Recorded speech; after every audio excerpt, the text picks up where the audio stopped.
the failure in terms of what the cyber terrorists had planned, which did not materialize yesterday, is a clear demonstration that Zimbabweans fully support the government that they elected, a Zanu PF government, which is led by His Excellency the President, Dr. Nanga.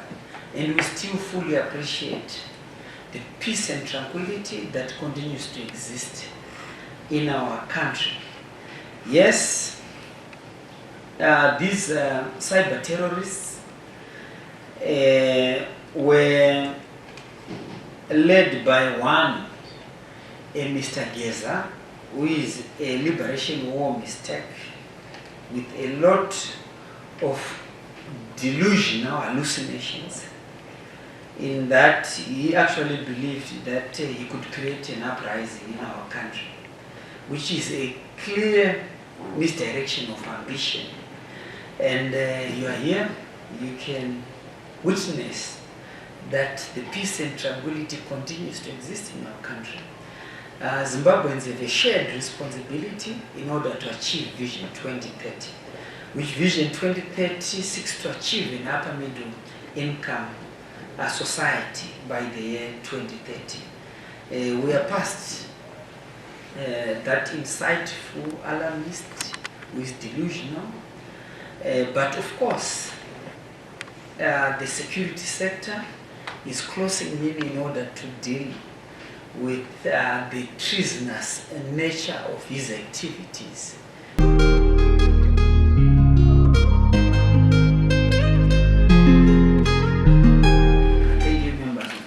State.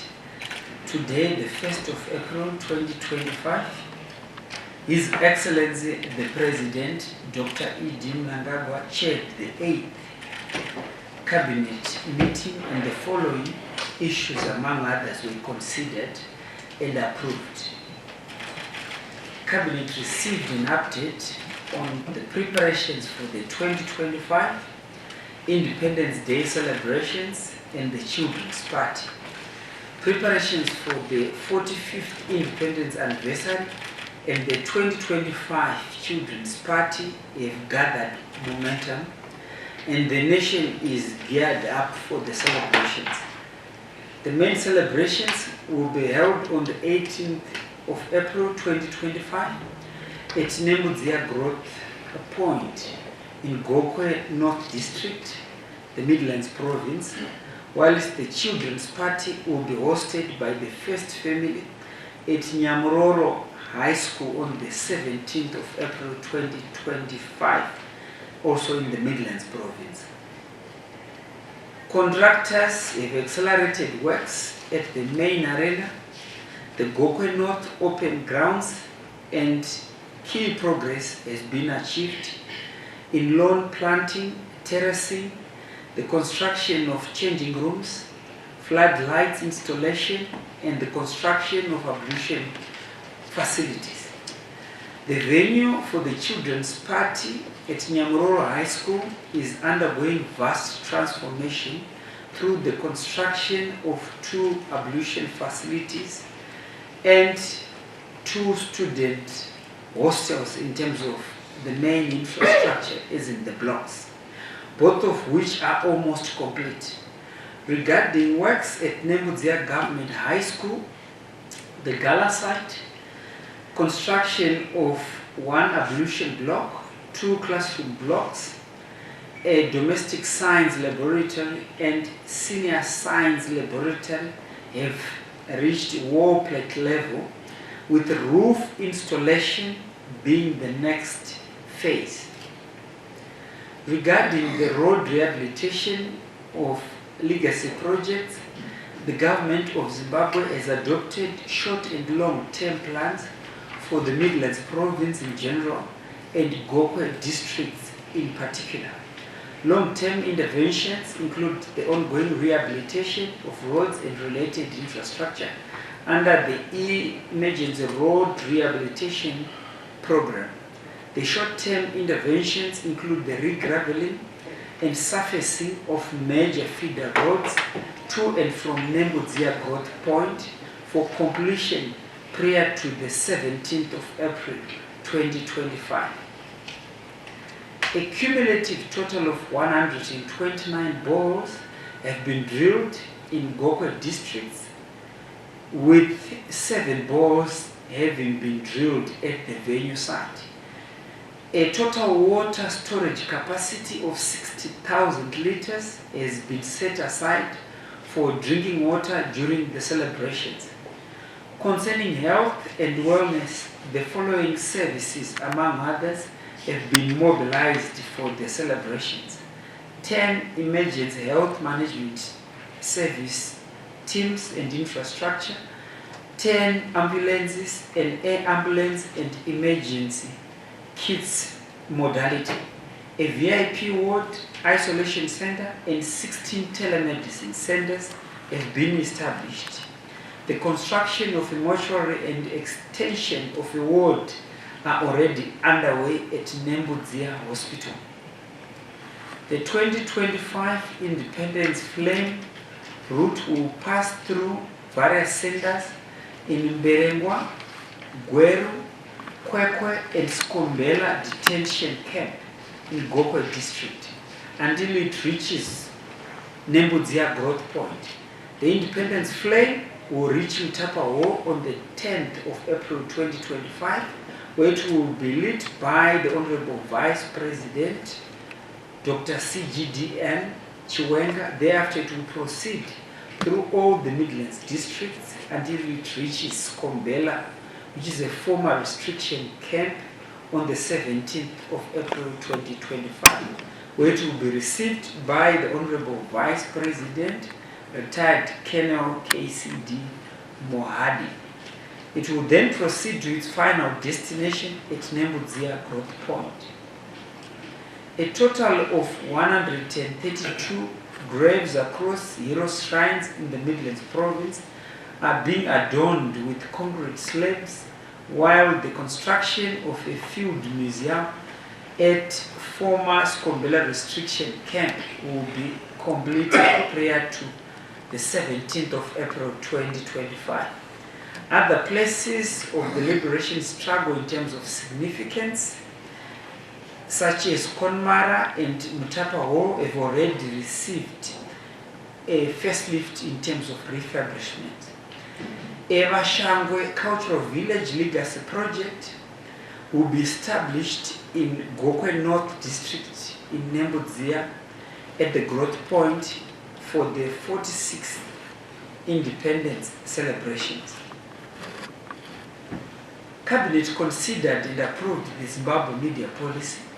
The objectives of the policy are to defend Zimbabwe's image, sovereignty, and territorial integrity, to achieve a strong and converged digital economy, to promote the growth and development of a vibrant, diverse media industry in Zimbabwe, to transform Zimbabwe's media landscape through the development of modern, efficient, and sustainable infrastructure, to promote professionalism and capacitate the industry to develop and enforce comprehensive codes of ethics, raising standards of media practices in Zimbabwe, to promote media viability and sustainability, to nurture and instill national values and ethics and citizenship, promoting a shared understanding of Zimbabwe's history, vision, and developmental aspirations, to advance and protect Zimbabwe's national interests,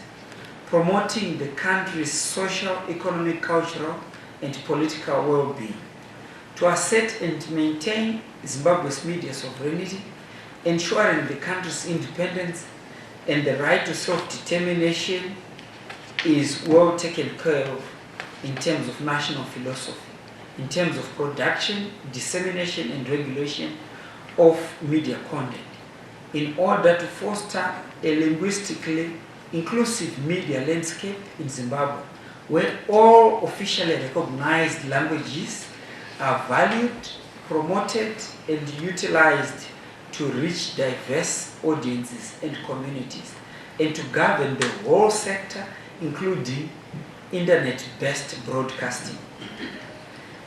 One of the pillars is the sixth pillar of the policy, which is in terms of local content promotion, which addresses challenges such as funding constraints, limited producer capacity, the dominance of foreign content, and an inadequate regulatory framework. To promote local content and to counter foreign dominance, the policy maintains a 75% local content quota for all broadcasting licenses, except for specialized ones, which have a 50% quota. The policy also introduces incentives for local content production, the protection of intellectual property rights, and the enforcement of regulations limiting foreign content dominance. Additionally, the policy supports local cultural preservation, digital technology uptake, and initiatives, promoting employment, information dissemination, and access to information. Thematic working groups will be established to focus on specific policy pillars, while the ministry responsible for information, publicity, and broadcasting services will take the lead. On the legislative program, Cabinet considered and approved the accession to the protocol incorporating Article 3B(is) into the Convention on the International Civil Aviation Chicago Convention. The objective of the protocol incorporating the article into the Convention on the International Civil Aviation is to ensure the non-use of weapons against civil aviation aircraft in flight, so that in case of interception, the lives of persons on board and the safety of the aircraft must not be endangered. The benefits of acceding to the protocol include aviation safety and security through protection of lives, ensuring smooth aircraft operations, guaranteed prevention of unlawful interference, and maintaining public trust in the sector and airspace. By acceding to the protocol, Zimbabwe's legal framework will conform to the obligations of the Chicago Convention espoused by several progressive nations. Reports on the projects as at the 50th day of the 100-day cycle of 2025 under the digital economy pillar in terms of the National Development Strategy 1, the Ministry of Information, Publicity and Broadcasting Services highlighted the following achievements under its purview. The establishment of heritage-based educational radio channel in Ulawa Metropolitan Province has been completed. The installation of digital media asset management system has been completed, whilst the configuration of the system is underway. The installation works of the Garawa radio transmitter and an uninterrupted power supply integration and the upgrading of the Radio Zimbabwe FM transmitter are progressing well. Civil works for the construction of the 4 new radio studios at Montrose in Bulawayo Metropolitan Province are also in progress, while all required equipment for the studios has been procured and awaits installation. In terms of justice delivery system under the cross-cutting governance thematic area in terms of the National Development Strategy 1, the Ministry of Justice, Legal and Parliamentary Affairs achieved the following. The construction of the Mtawa New Magistrates Court has been completed and awaits commissioning. The construction of the superstructure to ring beam in terms of the other courts is progressing very well. The construction of the Kwekwe New Magistrates Court in Midlands Province and the construction of the superstructure to ring beam and ring beam concreting for the Cowdrey Park New Magistrates Court in Bulawayo are also progressing very well. The rehabilitation and reintegration of inmates through agriculture is ongoing. The production in terms of projects which were successful at Aju Prison Farm, Mazoe Prison Farm, Mutimurefu Prison Farm, and Urungwe Prison Farm is progressing satisfactorily. The rehabilitation and reintegration of inmates through capacitating the building brigades was successfully undertaken by carrying out construction works at Anju Prison Farm, Gwanda Prison Farm, Bike Bridge Prison Farm, and Mutare Prison Farm. The rehabilitation and reintegration of inmates through McDonald's Bricks Inmates Employment Program was also successful, with 5 ex-inmates having secured permanent employment at McDonald's Bricks. Under the Human Capital Development pillar in terms of the National Development Strategy 1, the Ministry of Primary and Secondary Education highlighted the following achievements: the registration of 57 schools across the country, the construction of a classroom block at E.D. Mnangagwa Secondary School in Mutoko, Mashonaland East Province is at 80% in terms of completion. The construction of a new school, the Gideon's Secondary School in Gutu, Mashingo Province, is at 82% in terms of completion, whilst the construction of a block at a new school, which is the Tamuka B Satellite in Bindura, Mashonaland Central Province, has been completed.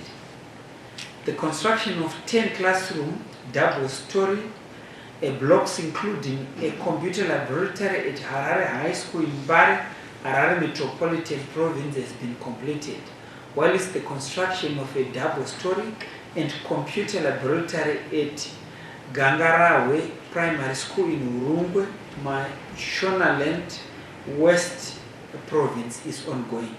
The construction of a 2-story classroom block at Karoi Junior in Urungwe, Mashonaland West Province is nearing completion, whilst the construction works to upgrade the following schools are at an advanced stage, which is Runyararo Adventist in Mashingo Province, Sinola Primary in Makonde, Mashonaland West, Woji Primary, ECD Center in Bikita, Koban Global Primary in Gweru, Mambo Juku Secondary School in Murewa in Mashonaland East, Seketu High in Chitungwiza in the Harare Metropolitan Province, Rusitu High in Chimaniman in Manicaland Province, and St.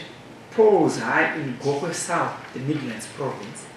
The construction works in terms of sustainable and affordable boarding facilities are also nearing completion at the following schools: Progress College in Gweru, Midlands Province, Gumbondrandha in Wedza, Mashonaland East Province, Tafira High School in Murombedzi, Mashonaland West Province, Howard Secondary in Mazoe, Mashonaland Central Province, Donza Secondary in Kwekwe, Midlands Province, and St. Mary's in Wedza, Mashonaland East Province. In terms of the youth, sport and culture pillar of the National Development Strategy 1, the Ministry of Sport, Recreation, Arts and Culture highlighted the following achievements: the completion of the construction of a multi-purpose court at Karigamombe that will accommodate 3 sports disciplines. Work is in progress to install bucket seats as part of the refurbishment of the National Sports Stadium in Harare Metropolitan Province, with the VIP area and bays 19, 20 and 21 having been installed. The construction of Nembudzia Stadium in Gokwe, Midlands Province, is progressing well. Progress towards the completion of the gym facility in Harare Metropolitan Province has reached 80% in terms of completion, with commissioning of the facility expected to be done in April. The translation of a summary version of the cultural heritage capacity building into 5 languages, namely Venda, Sotho, Tonga, Ndau, and Sign Language has been completed, and the projects await printing and production of booklets. Works on the establishment of Victoria Falls Gallery and the development of the National Arts Council of Zimbabwe digital registration platform are ongoing. Cabinet also received a report on the second virtual joint East African Community Southern Africa Development Community Summit of Heads of State and Government. Cabinet received an update on the virtual joint East African Community SADC Summit of Heads of State and Government held on the 24th of March 2025.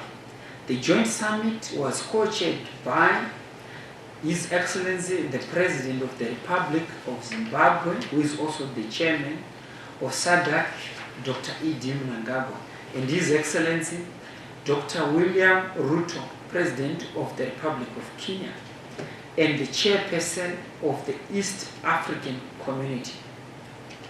The joint summit adopted the report of the joint EAC SADC ministerial meeting held on the 17th of March 2025 in Harare, Zimbabwe.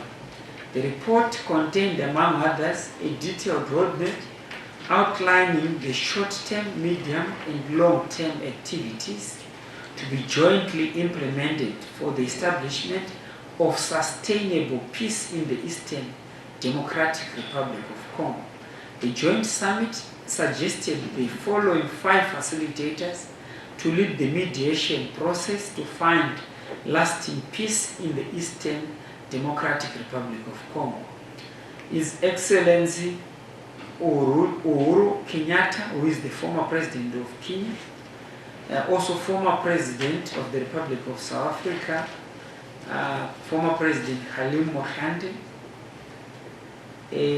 Sahle Zwede, former president of Ethiopia, former president of the Federal Republic of Namibia, former president Olusegun Obasanjo, and former president of the Central African Republic,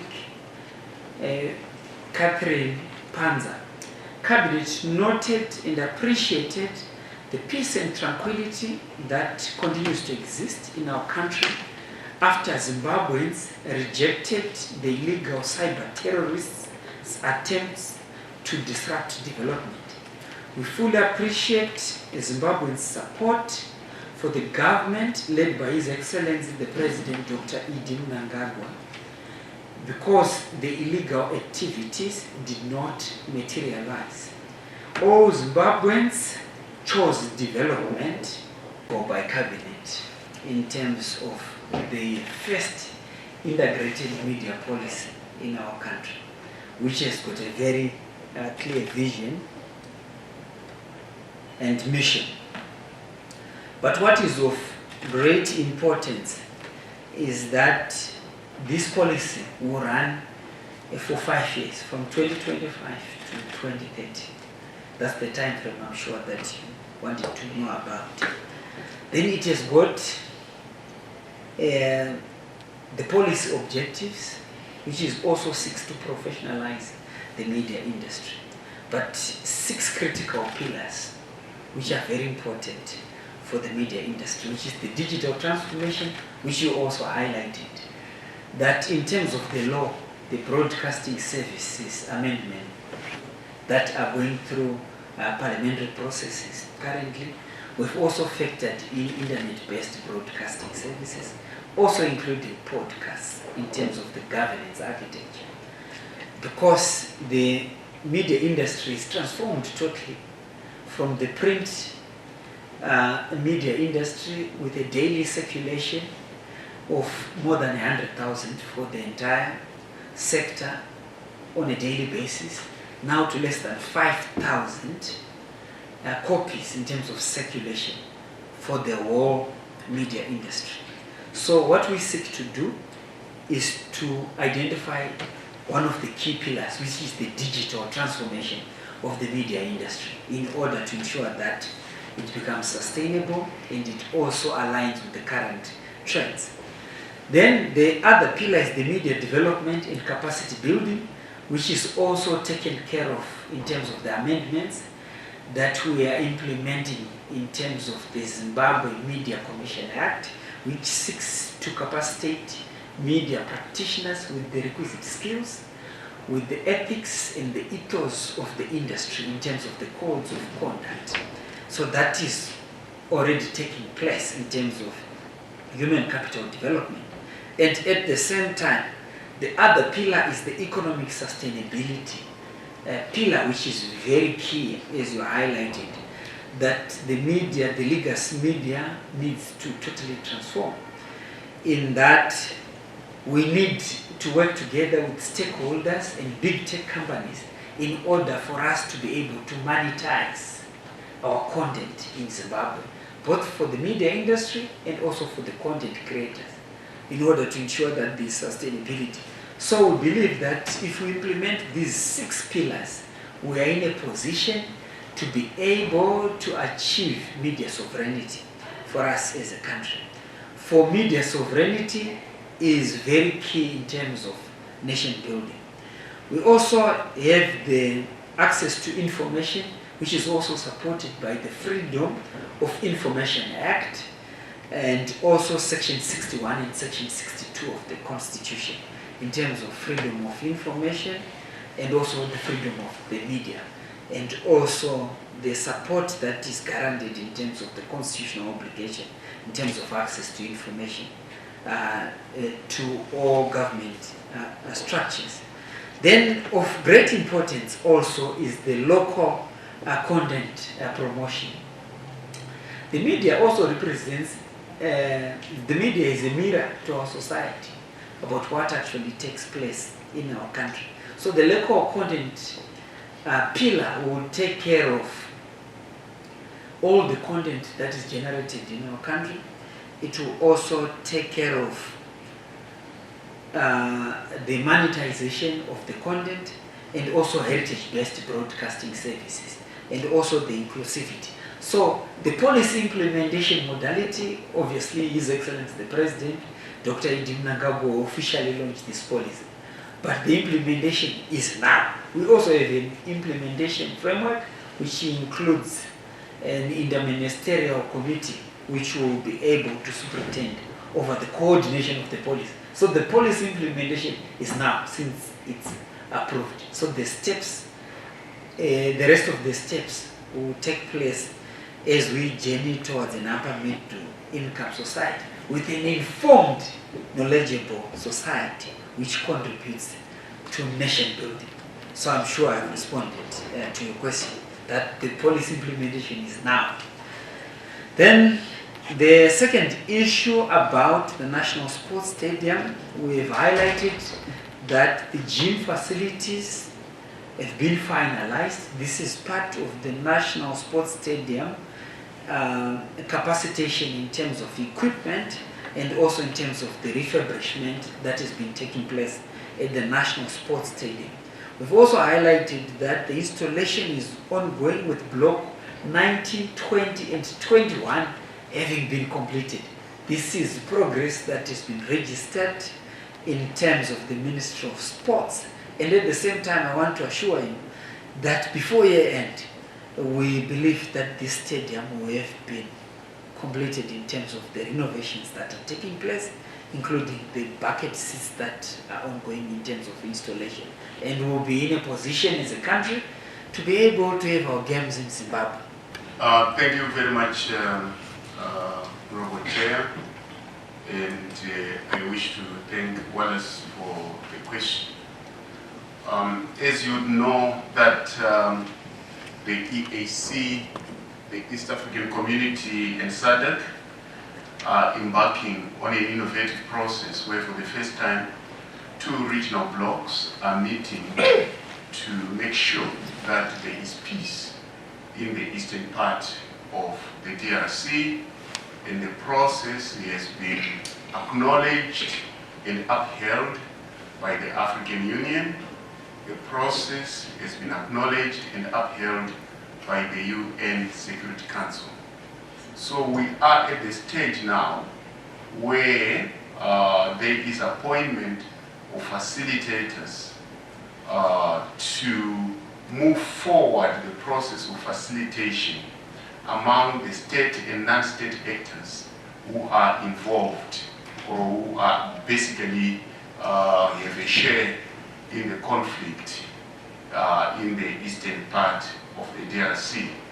And as you know, that their excellencies, members of the double troika of SADC, chaired by His Excellency President Timba, and the East African Community, headed by His Excellency Ruto, met virtually on Monday of the 24th with two agenda items. The first one was to consider the report that was done by ministers which was relating to the ministers' meeting, which we co-chaired with the Foreign Minister of Kenya, me as the chairperson of the SADC Council of Ministers, and the president, the Minister of Kenya, Foreign Minister, as chair of the East African Community. And this was approved. It was held in Harare, as you would know. But the second one which you are asking about is the issue of facilitators. And in this issue of facilitators, there were suggested names that were suggested by their excellencies in the meeting. And these facilitators have to be appointed, which means the letters of appointment were sent to them. They have to respond, affirming that they are available. And the terms of references that are being developed by SADC and EAC, and these terms of reference are about to be finished. And there is also a framework document that is going to be produced joining the Luanda and the Nairobi processes. As you know, the Luanda process is the one that is trying to mediate between DRC and Rwanda as states, and the Nairobi process is the one that is trying to bring the Congolese together, the warring Congolese people together. So these are going to be merged and then be led by the facilitation teams, or the facilitation team that has been suggested, and this has to happen soon. And the completion of the process was supposed to be in 7 days, the completion of the process of doing this, and the 7th day is today. Their excellencies will definitely meet very soon with the facilitators in order to brief them on the task ahead, brief them on the expectation, which is the terms of reference, brief them on the framework, that is the Luanda and Nairobi process framework, but at the same time involve the AU, the African Union, the AUC, in that process. So all these preparations are being met, and we expect that meeting to occur very soon, having fulfilled these conditions precedent that I've talked about, the submission of the letters appointing the facilitators, the response of those facilitators, the completion of the framework document joining the Luanda and the Nairobi process, as well as the terms of reference that are required for that meeting to take place. So it's going to happen very soon, and very soon means very soon.